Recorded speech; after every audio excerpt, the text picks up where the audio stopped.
যারা আমরা বলি যে আল্লাহকে বিশ্বাস করি, আমাদের উচিত আমাদের আখিরাতকে সাজানো, আখিরাতকে প্রাধান্য দিয়ে এই দুনিয়ায় জীবনযাপন করা। তাহলে আমরা সেই মহা সাফল্যের অধিকারী হইতে পারবো, যে যাদের ব্যাপারে আল্লাহ বলছেন কদ আফলাহাল মুমিনুন, নিশ্চয়ই মুমিনরা সফলকাম হয়েছে। এখন এই মুমিন কারা কারা সফলকাম হয়েছে, তাদের ক্যারেক্টারিস্টিক্স, তাদের বৈশিষ্ট্যটা আল্লাহ এর পরবর্তী আয়াতগুলোতে বলছেন। আল্লাহ বলছেন আল্লাযীনা হুম ফি সলাতিহিম খাশিউন, যারা তাদের নামাজে বিনয়ী, যারা তাদের নামাজে বিনয়ী, অর্থাৎ নামাজ পড়ার সময় যারা খুব মনোযোগের সাথে ধীরে সুস্থে বিনয়ের সাথে নামাজ আদায় করেন। এখন আমি আপনাকে যদি একটা উদাহরণ দিই, ধরেন এই পৃথিবীর প্রচণ্ড ক্ষমতাশালী একজন মানুষের সামনে আপনি দাঁড়ালেন, তখন আপনার মনের অবস্থা কি হবে, আপনার শারীরিক অবস্থা কি হবে? আপনি ঠিক সেভাবেই দাঁড়াবেন যেভাবে সর্বোচ্চ বিনয়টা প্রকাশ পায়, তাই না? আমরা হয়তো অনেকে যখন আমাদের বসের সামনে দাঁড়াই, ধরেন আপনি একটা অপরাধ করে ফেলছেন, তারপরে যখন বসের সামনে দাঁড়াচ্ছেন, বস আপনাকে অপরাধের জন্য ডাকছে, কিভাবে দাঁড়ান? তখন কিভাবে দাঁড়ান? একটা ভয় কাজ করে, তখন আপনার বিনয়ের সর্বোচ্চটা দিয়ে আপনার বসের সামনে দাঁড়ান, তাই না? সুতরাং আল্লাহ হচ্ছেন আপনার বিনয় পাওয়ার সব থেকে বেশি বড় হকদার। তার থেকে বড় হকদার কেউ নাই যিনি আপনার বিনয়টা ডিজার্ভ করে, যিনি আপনার বিনয়টা পেতে পারেন। সুতরাং আমরা যখন নামাজে আল্লাহর সামনে দাঁড়াচ্ছি, তখন আমি প্রচণ্ড ক্ষমতাশালী আমার মালিকের সামনে দাঁড়াচ্ছি এবং যিনি আমার প্রতি দয়াবান। সুতরাং আমি সর্বোচ্চ ভয় এবং মনোযোগ এবং বিনয়, এই তিনটার মিশেলে দাঁড়াবো। এখন দেখেন, ইসলাম নামাজের যেই নিয়মকানুন তৈরি করে দিয়েছে, সেই নিয়মকানুনের মধ্যে বাহ্যিক যে বিনয় সেটা ঠিক করে দিয়েছে। কিরকম? যেমন আপনি নামাজ পড়লে সিজদার দিকে দাঁড়িয়ে আছেন, সিজদার দিকে তাকাতে হবে, আপনি এদিক সেদিক তাকাতে পারবেন না। এটা একটা বিনয়ের কিন্তু একটা মাধ্যম, তাই না?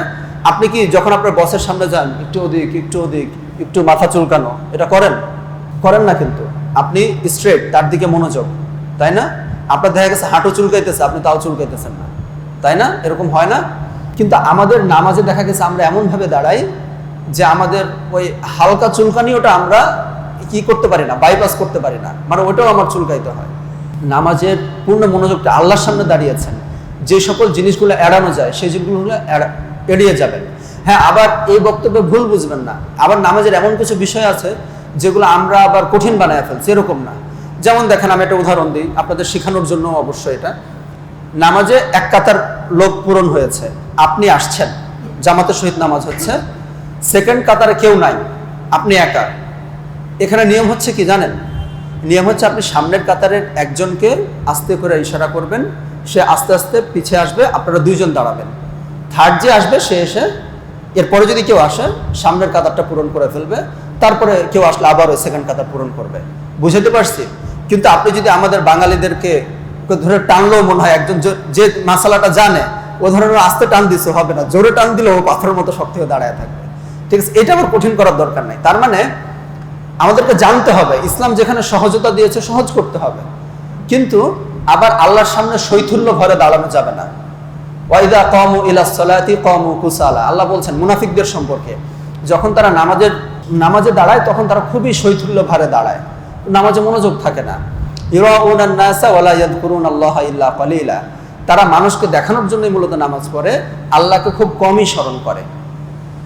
নামাজ হচ্ছে ইসলামের সবথেকে গুরুত্বপূর্ণ ইবাদত।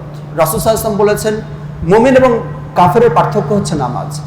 সুতরাং এইটাকে আমাদেরকে পালন করতে হবে ভালো করে। আপনি যে অবস্থায় থাকেন নামাজ পড়তে হবে। নামাজ পবিত্র অবস্থায় পড়তে হয়। পবিত্র অবস্থায় কিরকম? মানে আপনার কাপড় পবিত্র থাকতে হয়।